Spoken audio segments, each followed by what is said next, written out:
भारत के ताजा ताजा बने हुए दुश्मन तुर्की की इस वक्त क्लास लगी हुई है। जानेंगे किस तरीके से बजट में करनी पड़ी है कटौती। तो वहीं दूसरी तरफ अमेरिका का भी गुस्सा फूटने वाला है और इन सब के बीच में भारतीय रक्षा मंत्री ने कहा है 1-2 नहीं बल्कि 5 से 6 एयरक्राफ्ट कैरियर हम ला रहे हैं। जियोपॉलिटिक्स में बहुत कुछ चल रहा है, जानने को मिलेगा बहुत कुछ। आइए जानते हैं इन खबरों को विस्तार से। कहते हैं अतिशय लोभ न करिए, लोभ पाप की धार। एक नारियल के चक्कर में कुएं में पड़े हैं 4। ज्यादातर देश इस वक्त दुनिया में ऐसे देश जो दूसरे की फटे में टांग अड़ाने की कोशिश करते हैं, उन्हें बर्बादी के रास्ते में जाते हुए देखा जा रहा है। अगर आप देखेंगे सऊदी यूएई को, तो ये दूसरे के फटे में टांग नहीं अड़ाते हैं और अपने आप को आगे बढ़ाने के चक्कर में लगे रहते हैं। जबकि तुर्की, जो कि एक बेहद खुशहाल देश था और दुनिया भर से इसके रिश्ते भी बहुत अच्छे थे,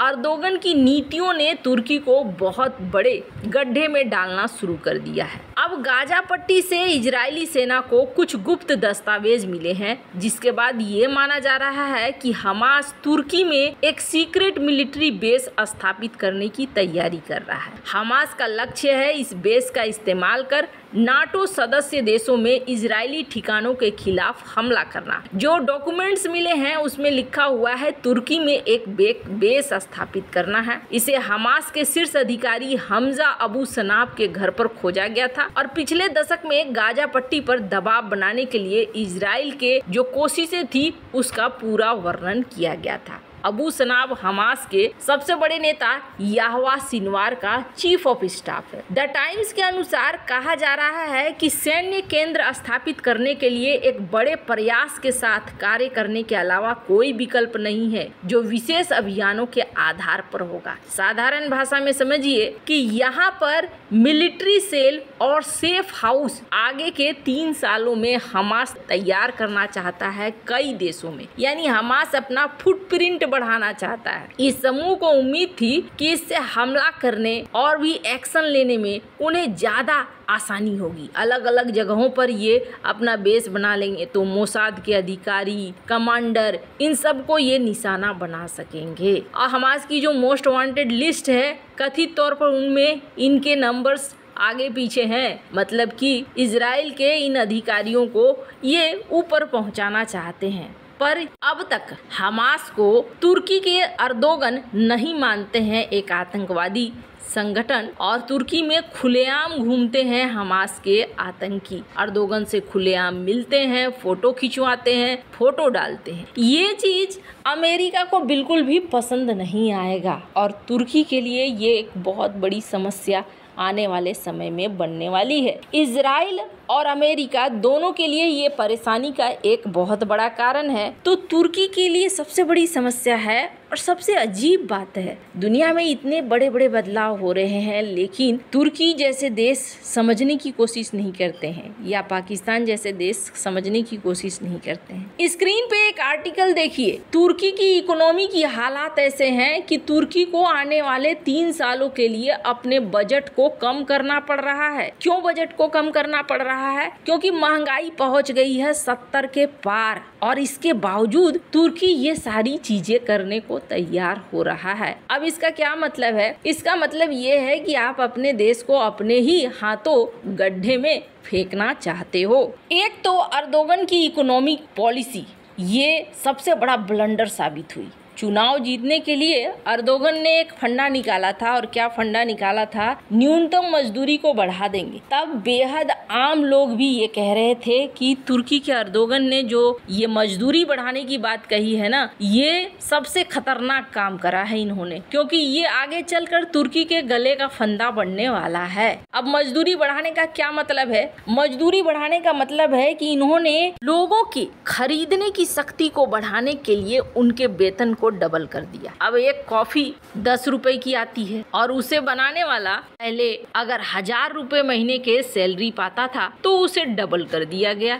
कि 2000 रुपए दो। अब जो कैफे के मालिक हैं वो क्या करेंगे, वो कॉफी का दाम भी डबल कर देंगे कि ठीक है भैया 10 की जगह 20 दे दो, अब चूंकि हमें खर्चा तो निकालना है, इसी से व्यापार तो इसी से चलेगा। और ऐसे करके अर्दोगन ने ये मजदूरी बढ़ाकर अपनी ही इकोनॉमी में टेंशन लाकर खड़ी कर दिया। दूसरी बात ये है कि जब आप अपना ध्यान इधर उधर लगाते हो तो आपको खर्च करने पड़ते हैं पैसे, और जो खर्च करने पड़ते हैं पैसे, वो पैसे देश के खजाने से ही जाता है। जैसे कि अभी मालदीव के साथ तुर्की ने अपनी दोस्ती बढ़ानी शुरू कर दी है कि हिंद महासागर क्षेत्र में हमें भारत को काउंटर करने के लिए एक जगह मिल जाएगी। और समस्या क्या हो रही है, यहाँ पर भी खर्च जा रहा है, हमास पर भी खर्च जा रहा है। ये सारे खर्चे हैंडल कर पाना इस वक्त तुर्की के लिए मुसीबत भरा दिख रहा है। और अब दिख रहा है कि तुर्की की इकोनॉमी गिरने की तरफ बढ़ रही है।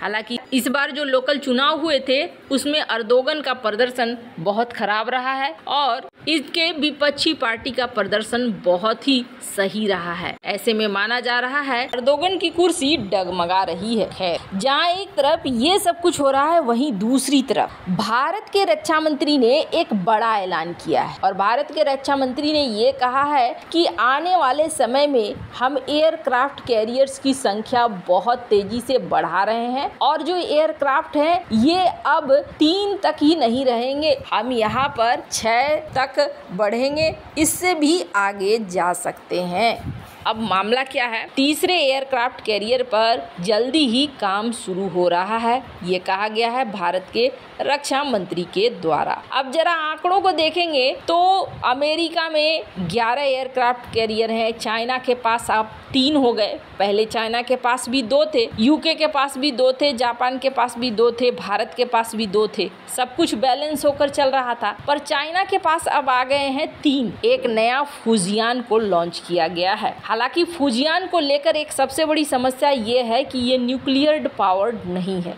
न्यूक्लियर पावर नहीं होने की वजह से इसका जो रेंज है, अगर चाइना अपने आसपास रखना चाहता है तो साउथ चाइना सी इसका रेंज होगा। लेकिन चाइना के पास ये ताकत है कि चाइना पाकिस्तान के ग्वादर पोर्ट को, श्रीलंका के हम्बनटोटा पोर्ट को, म्यांमार के पोर्ट को इस्तेमाल कर सकता है। अगर ऐसा करता है तो भारत के बेहद करीब आ जाएगा ये तीसरा एयरक्राफ्ट कैरियर। भारत के लिए अब इसे मैच करना बहुत ज़्यादा जरूरी हो गया है, और यही वजह है कि भारत ने इस बात को कहा है कि हम यहाँ पर तीसरा पर काम शुरू कर रहे हैं और जल्द ही हम यहाँ पर रुकेंगे नहीं, 5वें 6ठे पर भी काम करेंगे। चाइना की मंशा ये है कि चाइना आने वाले दिनों में दुनिया की सबसे बड़ी नेवी बनना चाहता है, और दुनिया की सबसे बड़ी नेवी बनने का मकसद ही है कि दुनिया के हर हिस्से पर अपने कब्जे की बात को वो रख सके और दमदार ढंग से रख सके। वैसे आपको क्या लगता है, इन सब मामले में आपकी क्या राय है, कमेंट कर जरूर बताएं। जल्द मिलते हैं अगले वीडियो में नई खबर के साथ।